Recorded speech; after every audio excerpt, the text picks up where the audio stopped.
here. Power Slap number 4, post-fight press conference. I'm with my man, Frank Lamicella. We don't get too many of these, so I got to ask you, how proud are you of this match? I mean, number 4 could be obviously, in my estimation anyways, probably the most entertaining card you guys have put out to date.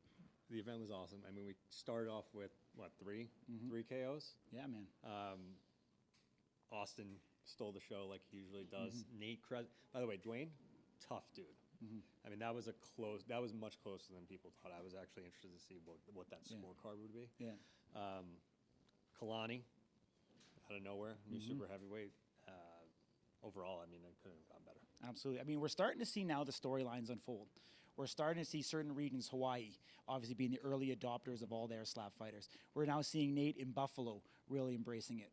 On one of the early prelims, we had the first Indian slap fighter coming into it. We're seeing this blow up worldwide. Dana talked about the social numbers. You know, getting this diverse, this diversity of athlete, getting their story out there, and really building this fan base. How much of that do you think about that in the recruiting process? Yeah, it's one of the main things we look at. I mean, we actually even had to cancel an early prelim fight just due to a weight issue, but we were excited with who we had in that card. We had actually someone who, from the United States, but Indonesia culture.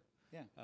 So yeah, it's growing, and that's what we're looking for season 2 and season 3 is to really get international and global stars. Yeah, I know you're recruiting right now, season 2. I know you guys are hoping to do season 3 as well.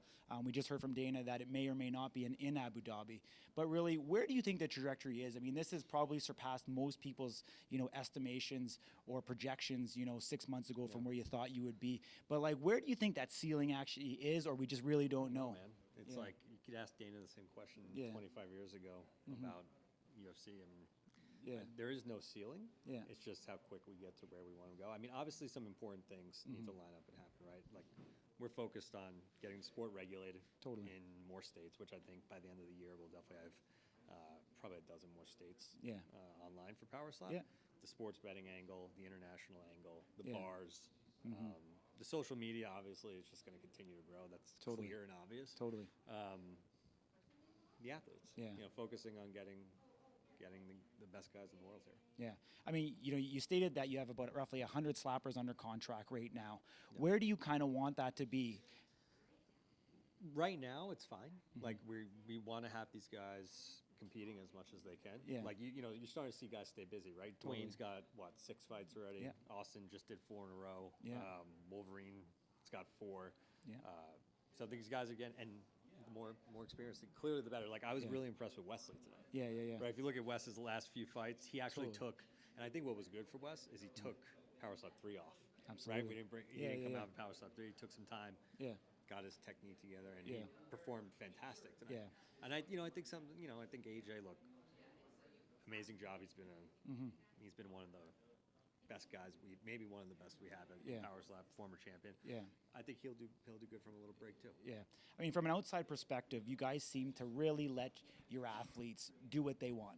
Good, bad, indifferent. You allow them to truly be themselves, and now we're really starting to see the fruits of that, creativity be able to shine. We're seeing the storylines, unfold the way that they are. We're seeing someone like Austin Turpin, become a superstar in his own right, all built off himself. Well, we're super excited for the title fights coming up. I mean, we basically have heavyweight. Heavyweight, light heavyweight, middleweight, all need fights. We're close on all of them. Yeah. I have ideas on all of them. Yeah. Obviously, KO Chris is coming back, welterweight. Awesome. And then super heavyweight is definitely in the future. And awesome. I'm really hoping to have our first female fight coming up. Yeah, you talk about KO Chris. Any potential opponent for KO Chris? We'll see. We'll see. Okay. You seem to be having a bit of a difficulty here getting 155ers. Is it a priority or just not right now? Like, will we see it be an official category anytime soon? Listen, we have guys. Okay. We have a lot of guys applying in that category. You just need to have enough, and that's also the benefit of the show, right? Sure. On the show, I have the opportunity to do way more fights in a Yeah. short period of time. Yeah. Right now, we're good with where we're at. We're pretty full in every weight class. I guess after this event, we'll probably have a top 10 in every weight class. Yeah. Yeah, awesome.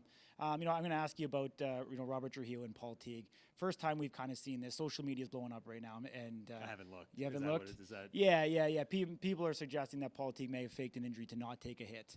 Has it ever crossed your mind of someone go up in there and giving a slap and then quitting before they're able I don't know. to? Man. I mean, to go I don't back? think about that. Yeah. Because I think all these guys want to compete.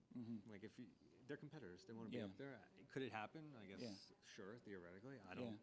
With Paul, he did hit Trujillo high, and if you remember, Provost hit Jewel high and had that injury also. So maybe he did. Whether he had it or not, or whether he felt like he had it or not, I don't know. I'm not up there. Awesome. Yeah, no, definitely respectable. Yeah. Another one for you. Just seeing everything happen, you guys have over-delivered based off of what you guys have talked about. You guys put on more events than I think originally thought. You guys released the video game right on time, the way you guys wanted to. How proud are you of your team to be able to adhere to these timelines and even be able to do a reality series, not even a full year later, but literally, we're talking 8 months later, getting into the second season. We have the most amazing team here, and our partners, amazing partners. Obviously, in-house, the production team is literally best in class. Yeah. PR team is amazing. Our operations team, putting on, this is our arena, so we set it up and we take it down, and they've been incredible. On top of that, doing everything between Contender Series, Power Slap, UFC. So, big shout out to all those guys. They're unbelievable. And then our partners, Take-Two and Zynga turned that game around in 6 to 8 weeks. Like Dana said, it's already. It's actually. I just looked at it after Dana got off stage. It's number 2 in all games right now. Amazing! Congratulations. And that what's great about mobile game could be updated. It's going to be incredible. Our sponsors, we signed 3 or 4 new sponsors. You probably saw up there: Stat Hero, Arsenal Strength, Sticker Mule. That was Sticker Mule. All those guys. So Yeah, awesome. Let's talk about Circa a little bit. I mean, we've seen obviously the owner of Circa coming out. Derek loves it. Yeah, he's a big fan of it. He took the guys out last night. Amazing. Yeah. I also heard he is fanatical about Austin Turpin. I see why. I see why he would be. Yeah. 2 more quick ones. Will we see a women's division once again? Relatively quickly. I am doing everything in my power to have a women's fight on this Power Slap 5 card. I know you're gonna hate me for this one, and the fans are asking for it. Will we see a live audience here anytime soon? Like with tickets for sale? Invite only for now. For now? Invite Awesome. only for now. It's working. Everything. I mean, people really want to be here. You should see how many emails I got about tickets. Prior to this event, but we're oversubscribed to every event. You guys saw it was in the crowd tonight. Totally. There is no other place on one night that was like this. Absolutely. I mean, the production level, unreal, just as Dana said. The environment being here live, definitely next level. The entertainment value coming out, reduction in fouls tonight. We're seeing a much more cleaner, actual, fights taking place. Did you think everything would come together this quickly? Because the momentum is truly on your side. We envisioned this, again, from where we started 18 months ago with an empty stage and just bringing up guys, see how we could build the rules, build the sport, figure this whole thing out. Like, it would have been interesting for you guys to see how, in March, how we put this all together.